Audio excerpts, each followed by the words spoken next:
Bismillahir-Rahmanir-Rahim. The Quranic Perspective on Apostasy, Slavery and Concubines. Translation of Kittle-e Murtad, Ghulam or Lundian. Ghulam Ahmed Parwez. Taloui Islam Trust Registered. 25B, Gulberg 2, Lahore. About the author. Ghulam Ahmed Parwez was born in Butala, Punjab, in British India on July 9, 1903 into a profoundly religious family. His grandfather, who was deeply religious and belonged to the Hanafi school of thought, was a renowned religious scholar who intended to make the author inherit his knowledge and religious understanding. As a consequence, his education and training was carried out under the direction of his grandfather. While he studied the traditional religious teachings, he also had the desire and inkling to question its content using his intellect and reasoning. This led to his inner conflict with the external religious environment, and he continued to question the prevalent religious concepts and practices. He noticed that whatever was being taught as part of the religion was being referred to some imam or religious scholar for authority. It was also noted in the religious literature that whatever the forefathers had followed should be obeyed without any question, and this was considered to be a requirement of Islam. For Parwez, this did not satisfy his desire to seek reason and logic in every claim and statement made within the religious literature. However, he could not express these doubts and reservations initially due to his respect for his grandfather, and the constraints of the religious environment which prevailed at the time in his town. Later, due to his employment, he moved to Lahore, now part of Pakistan, and found a degree of freedom to question some of these religious concepts and beliefs. After the death of his grandfather, he found complete freedom to pursue his line of inquiry and research into the prevalent Islamic beliefs, doctrines, ideologies, and religious practices. This led to his discovering that most of these have been acquired from others. He tried to study the Quran using the traditional religious approach but was unable to find the answers to all his doubts, which required satisfaction from a logical point of view. He also studied the life of the last messenger and the establishment of the Islamic State in the 7th century in his quest to determine the cause which contributed to this greatest revolution. Based on the Quran, he especially paid attention to the statement from the last messenger, "The Quran is not a product of my thinking or that of any other human being, and that this is the message from Allah." He soon learned the procedure to understand the Quran. Through his contact with the famous philosopher and poet Allama Iqbal, who had a deep interest in the Quran, Parwez concluded that to understand the Quran one has to understand three fundamentally important points. The Quran calls itself light, nur, and a light does not need any external source or aid to make itself visible. It makes itself evident and also exposes the reality of those things which are within its domain. The Quran is revealed in the Arabic language, and to understand it correctly one needs to understand the Arabic context which was prevalent at the time of its revelation. The Quran has guided us by saying that through tasrif al-ayat, through cross-reference within the verses of the Quran, it makes its guidance clear. G. 6. 106.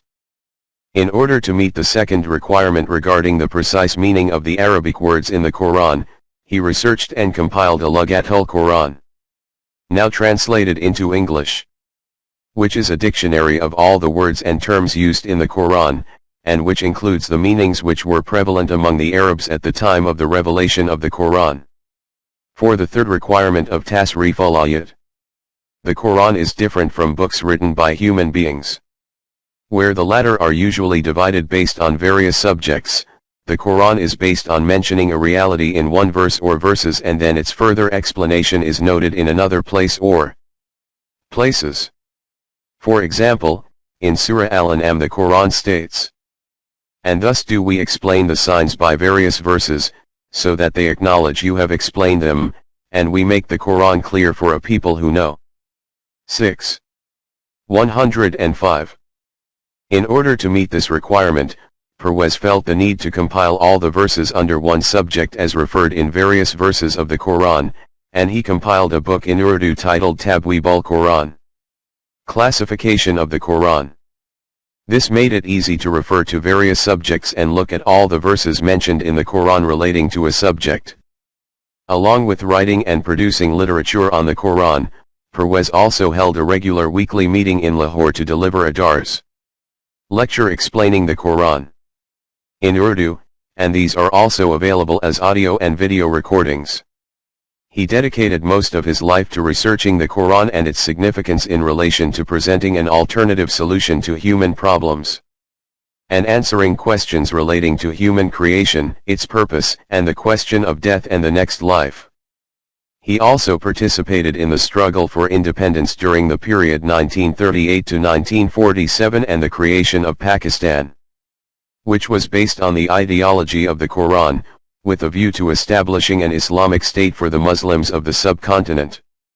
He worked very closely with the founder of Pakistan, Muhammad Ali Jinnah, Quaid-e-Azam or Great Leader, and had regular discussions with him on various aspects of the message of the Quran, in order to support the movement for a separate state for the Muslims of India, and to counter the arguments put forward by some of the religious lobby who opposed the creation of Pakistan. He published a monthly journal called Tulu-e-Islam, Dawn of Islam, commencing in 1938. Parwez joined the Indian Civil Service in the Home Department in 1927. And after the creation of Pakistan he migrated to Karachi and continued to serve in the same department till 1955. When he took early retirement and devoted the rest of his life fully to his work on the Quran, he moved to Lahore from Karachi and settled there. He left this life on February 24, 1985 in Lahore, and his body was laid to rest in Lahore. Forward. Though man is born free, those people who somehow or other gather wealth and power into their hands, by seizing the freedom of human beings, they make them their slaves and dependent on them. The Quran was sent down so that this expropriated freedom of theirs could be returned to them. Rasulullah established such a society in the light of the Quran in which no man was the subject or dependent of another man, and accepting those boundaries which Allah had prescribed for mankind, the aim of which was the nourishment of the self of man and the establishment of peace and security within human society. There was no constraint imposed on anyone. After some time, this map of society changed and wealth and power again came into human hands, as a result of which those people owning wealth and power made men their dependents and subjects. Not only dependents and subjects, in fact, slaves. Consequently, history informs us that in the harems of each and every caliph there used to be thousands of concubines. In the capital, there were specific markets where human beings were auctioned. Men were made slaves and women were made concubines. And the irony was this, that the religious clergy had issued a fatwa that all of this is legitimate according to Shariat. All this was taking place through the auspices of the ruling junta. On the other side were the custodians of Shariat, the state of whose authority was such that if any individual differed even slightly from them, they would declare that he has become a Murtad, apostate. And since the punishment for apostasy is death, he would be consigned to the sword. The pages of our history are stained with these blood-soaked accounts. After the creation of Pakistan, when this possibility arose that Islamic laws will be implemented here, some people raised this question as to whether slavery will be introduced here, and will Muslims be killed on the basis of religious differences? In reply to this, the representative of our orthodox sector, Syed Abul Allama Yudi, wrote with great vehemence that when other laws of Shariat will be established here, then why would the commands of Shariat about slavery and the killing of a Murtad not be implemented? In reply to these articles of his, detailed commentaries were written in Tulu-e-Islam, in which it was stated that slavery and the killing of a Murtad are absolutely against the teaching of the Quran. Therefore, how can they be allowed in Islam? In view of the significance of these commentaries, they were later compiled in the form of a booklet and published. That booklet was unavailable for a time. Consequently, following revision, it is being published again. The aim of this is to make this fact clear to those readers with a questioning and intellectual outlook. What is meant by Islamic laws according to the orthodox sector? And if these laws are implemented in Pakistan, which these people declare as Islamic, then what will be the state of the country and what will be our position in front of the world? It should be borne in mind that these two topics have been presented merely as examples. Otherwise, the case is that most of those matters which these people declare as being Islamic laws, and because of which objections are raised against Islam on an almost daily basis, are actually contrary to the Quran. The third article in the booklet mentioned above was about the inheritance of an orphaned grandchild. The decision of the law of Shariat of these people is that if the father of a child dies while the grandfather is alive, then this orphaned grandchild cannot receive a share of the inheritance from his grandfather. This issue was also clarified by Tului Islam, that this decision is blatantly against the Quran. By the grace of Allah, the law of the country has accepted the right of an orphaned grandchild to a share of the inheritance. On this basis, there is no need to include this article in this booklet. We hope that people who have vision will find these articles useful from the Islamic and human point of view. The stance of Tului Islam is that any law which is against the Quran can never be declared to be an Islamic law, and it is this very proclamation on account of which it receives so much opposition. Salam. Tului Islam Trust. 25B, Gulberg 2, Lahore. Lahore, June 1962. Editorial note. This is an English translation of the Urdu pamphlet titled Kittle-e Murtad, Ghulam or Lundian, authored by G. A. Parwez and published by Tului Islam, Lahore, Pakistan. Two important topics are discussed by the author which many non-Muslims inquire about, namely the position of Islam regarding the issue of apostasy, and that of slaves and concubines. When the Quran linked the purpose of human creation to the law of requital, it made it absolutely clear to man that whatever he does during his life on this planet, nothing will escape the eye of this law of Allah. If he keeps this law in mind during his life, he will always be aware of the consequences of everything he does. Since man possesses choice and intent, it soon became clear to him that this law does work in his life, but despite this, most disregard it. The disorder which we witness in the world around us is a consequence of ignoring this basic law. While it continues to ensure that whatever we do individually, or collectively, reaps its inescapable consequences. Regarding this law, the Quran states, Allah created the heavens and the earth for just ends. Hacked. And in order that each self may find the recompense of what it has earned, and none of them be wronged. 45. 22. The Quran made the following facts clear at a fundamental level. Every child is deserving of respect and dignity by virtue of possessing choice and intent, and due to the fact that the universe owes its existence to the creation of man, as noted in the verse above. The creation of man is for a higher purpose of life, this world being the first stage of his existence, and after his physical death, he, his self, will move on to the next stage of evolution. The Quran describes the two concepts of life which man will opt for in order to live in this world. 1. That his life ends with physical death, if his view is that there is nothing within him which can advance beyond this earthly life. Or, 2. That life at the level of his self continues on beyond this physical death, which implies that he has something within him which can survive this. Man has the choice to structure his earthly life based purely on the decisions of his intellect alone. And the Quran has spelled out the kind of world which will emerge as a consequence of this choice. Or he can choose to employ his intellect within the domain of Wahi, the Quran, and create an entirely new world in which he will be able to live a life free from fear and grief. 2. 38. The world which we witness around us is based on the creation of the human intellect alone. Devoid of the light of Wahi, and both fear and grief encompass this life both at an individual and at a collective level from all directions. The attribute of choice and intent as part of the manifestation of the human self at a fundamental level meant that man must have maximum freedom and liberty to make decisions in his earthly life.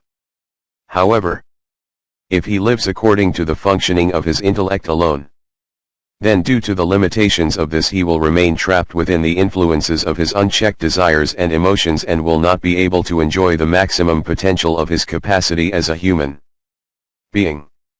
For this, he was provided with the guidance of Wahi by Allah through his designated messengers. The final guidance was completed within the Quran and passed on to mankind until the last day as far as this planet is concerned. Under the guidance of the Quran, a model Islamic welfare state based on the system of Deen was established through the hands of Rasulullah, peace be upon him, the final messenger of Allah, and his companions during the 7th century AD, which, though it did not survive very long, presented itself as a model forevermore for the rest of mankind, i.e., if this could be implemented at that time, then it can be implemented again at any time if mankind wishes. Those Muslims who, after voluntarily accepting Islam, established the system of Deen at that time, witnessed the true freedom which it provided to them.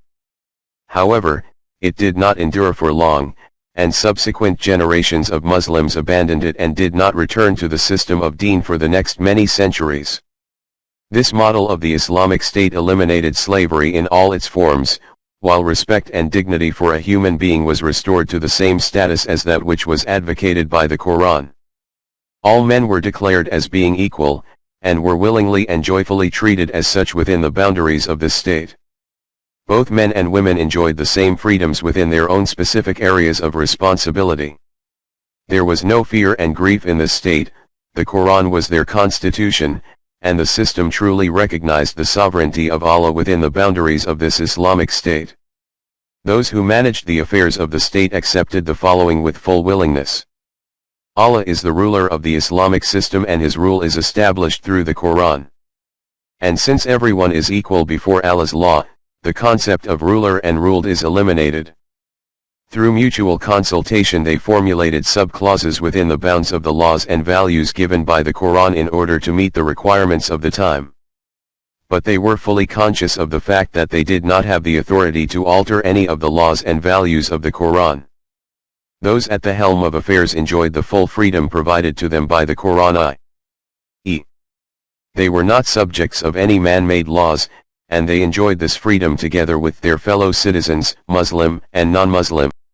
Since their selves had become developed to a high level of eminence, they had no desire to have their own personal rule imposed on their fellow citizens. Any constraints that were felt by non-Muslims were not imposed externally by the state but were related to the absence of the inner psychological freedom which is associated with the guidance of Wahi.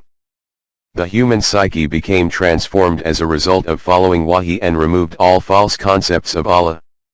This is why no one demanded of the last messenger that we wish to see Allah with our own eyes, as previous peoples had demanded from their messengers. The reason was evidently clear.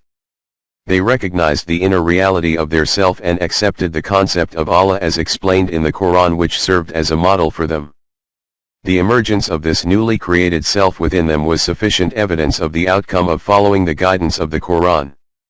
They could see clearly through their newly created vision that which Allah wished them to see in the light of his book. Each citizen who wholeheartedly opted to become a Muslim recognized his own significance as a creation of Allah. Having reached this level of development of the self, they fully appreciated the significance of human freedom both as a physical being and psychologically, and never thought to subjugate their fellow human beings, men or women.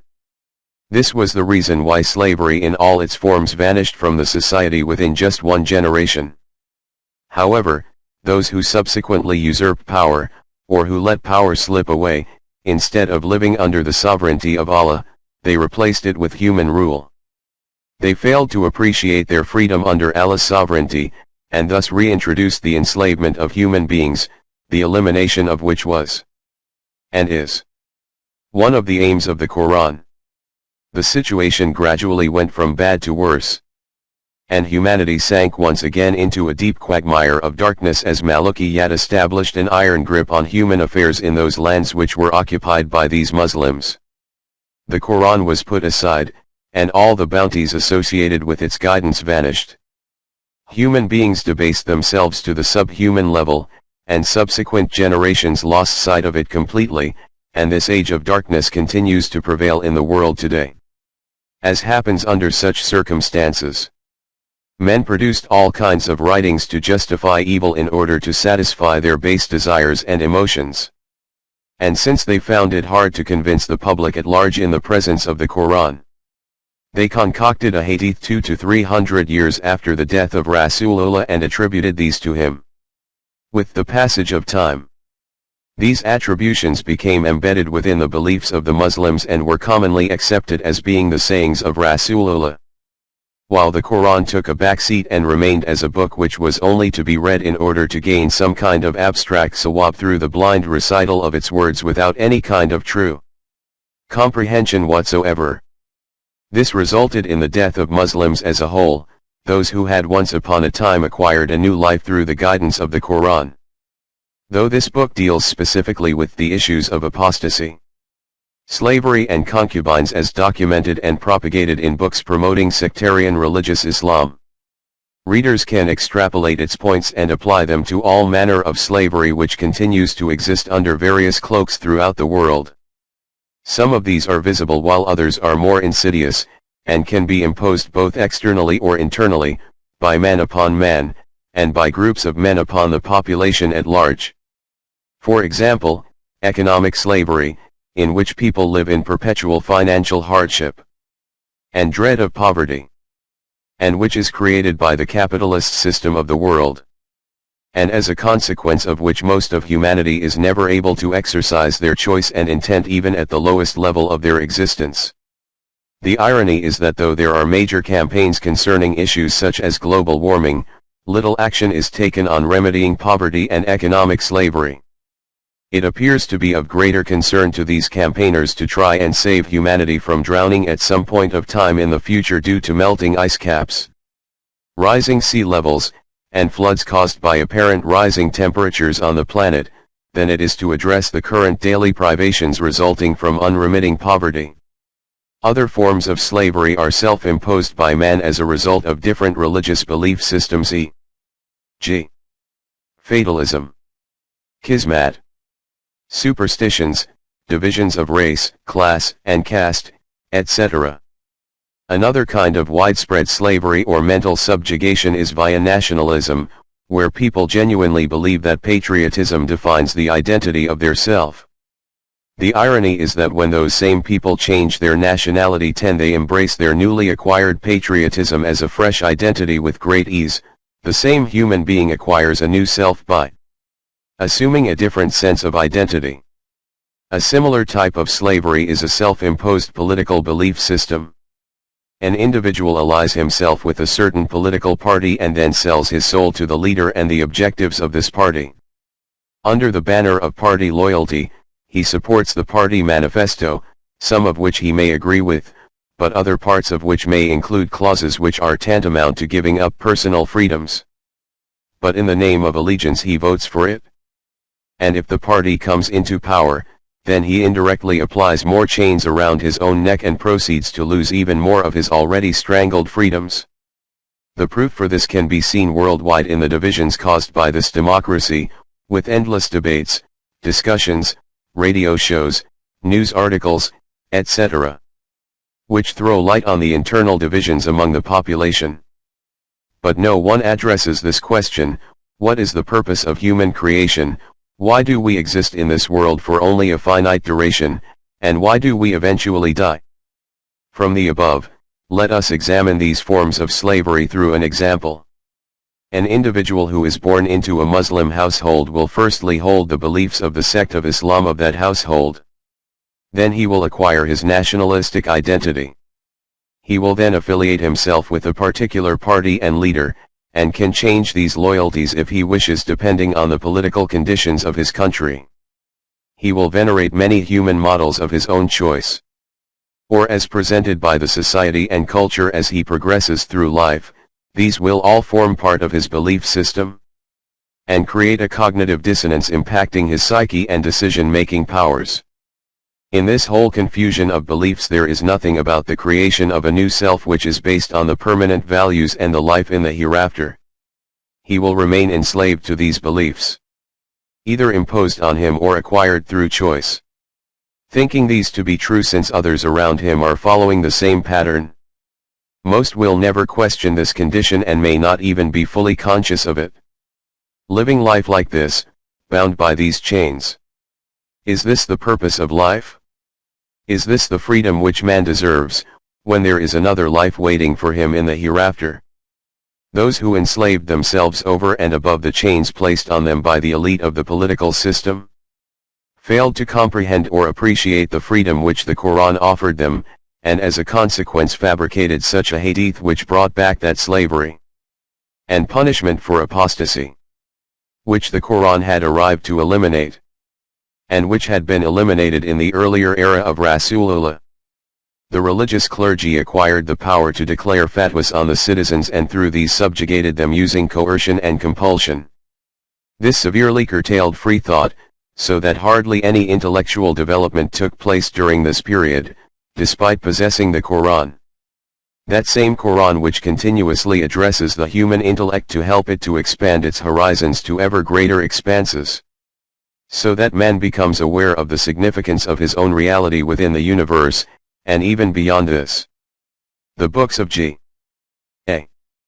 Parwez throw light on various aspects of the Quranic system of deen and the importance of the role of a human being in establishing this system according to the demands of the time, so that man can develop his understanding and recognize his role as a junior companion in the universe partaking in Allah's creation in order to achieve true freedom. Man takes over that part of his creation where Allah has given him free reign, so that he can change the face of the earth physically, as well as intellectually, and can achieve great enhancements in consciousness which he could never otherwise have achieved without the light of Wahy. Even without the light of the Quran, man is still aware of his freedom to choose, particularly those who are not constrained by slavery as imposed through religious beliefs. They assume that once the human body meets death there is no possibility of another life in the hereafter.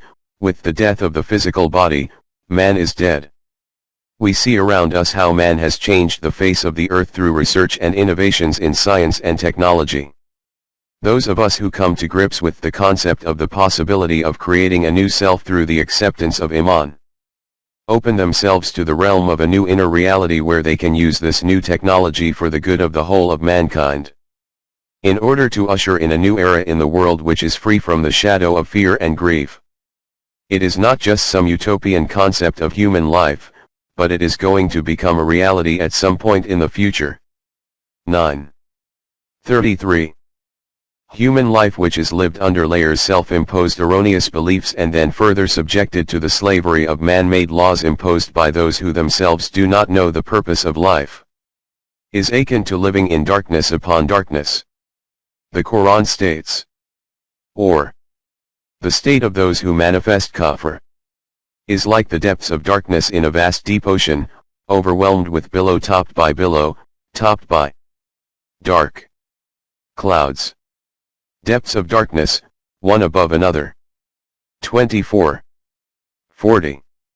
The literature, including a hadith, which has been written by those who were the product of the system of Malukiyat, and who never understood the significance of the Quran as a complete book of guidance, is a production of whatever their intellect housed as a belief system in their own era and conformed to whatever was existing at that time. Even today, if we look at the literature around the world, we will mostly see a reflection of the environment in which those writers are brought up. In his book, The Human Self and Iblis, Parwez has written about the thought process of Rasulullah, who, despite being born in a restrictive environment, questioned the issues facing mankind. Just ponder that in this environment, from the ignorant and savage land of Arabia, a human being stands up. As has been noted previously, he should have been the same as the people around him. And even if his intellectual level is assumed to be higher than the people around him, then at the very most he could have been declared to be a wise man of that civilized world. And what the condition was of the civilized world of that era has been discussed above. But that individual rises and raises the flag of rebellion against every single one of those aspects of that structure of life which was declared as being precisely in accordance with nature by the civilization and culture and knowledge and wisdom of that era. He becomes introduced as the claimant of such a revolution in which the very foundations of this structure of lies are uprooted and cast aside. He declares Malukiyat to be the worst curse of Allah. Superstition is stated to be contrary to human dignity, and he pronounces priesthood to be a saintly veil of self-deception. The division of caste and creed is counted as among the tyranny of pharaonic powers. According to him, the capitalist system is such a leprosy which has filled the body of humanity with fatal germs. His soul shivers at the thought of slavery. His proclamation about nationalism is that man acquires the form of bloodthirsty beasts as a consequence of this. He rises up, and calling on the whole world, proclaims that no human being has the right to rule over another human being. He states that the connection of man with Allah is direct. For this, there is no need for any intermediate medium of priesthood. He announces that the criterion for human eminence and dignity and status and righteousness is his character and deeds, the foundation of which is on Iman. No man has priority and superiority over another human being by virtue of birth. He states that capitalism is nothing more than that a few men, by acquiring power, have usurped the rights of weak and helpless human beings.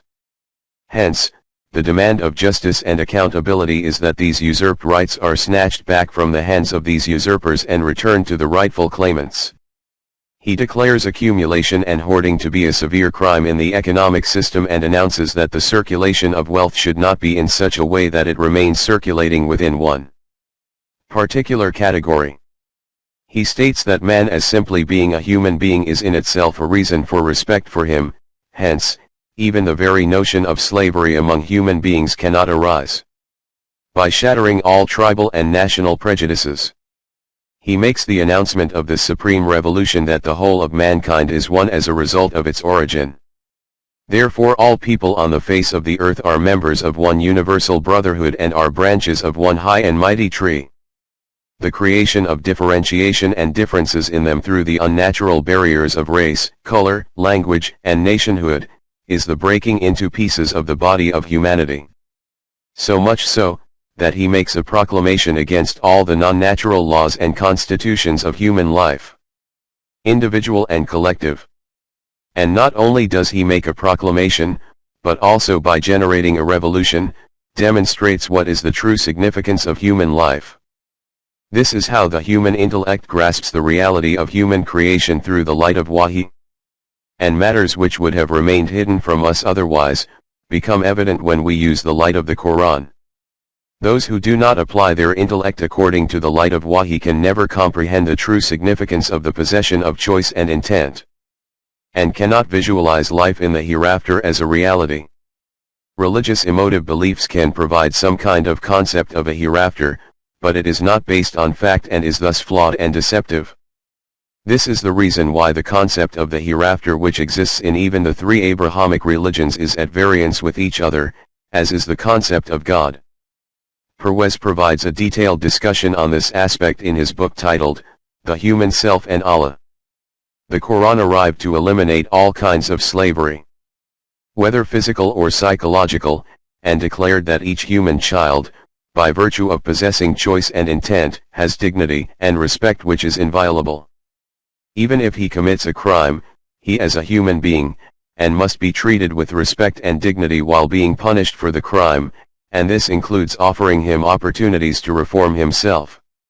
The Quran proclaims that human beings are created for a lofty purpose, they are born free and must remain free. And this is not a utopian idea but achievable during our finite earthly life. Simply alter thinking by bringing the intellect within the guidance of the light of the Quran, and the reality of the purpose of creation and of existence itself will become manifestly clear. The Quran states that this is bound to take place. Soon will we show them our signs in the universe, and in their own selves, until it becomes manifest to them that this is the truth. Is it not enough that your Rabb does witness all things? 41. 53. I wish to thank and acknowledge the support provided by Hussain Qais Rani of Talui Islam Trust, Lahore, Salim Khan of Idara Talui Islam, Lahore, and Asif Jalil from Bazam Talui Islam, Karachi. I am also grateful to Dr. Hamid Mian from New York for suggesting the title for this booklet. Finally, this work is a translation, and as such any ambiguity in the text in the English version which is not present in the Urdu version is my responsibility as a translator and editor, and not of the original author. If readers have any questions or comments after reading this work, they are welcome to contact Taloui Islam. Dr. Ijaz Rasool. Glasgow, UK.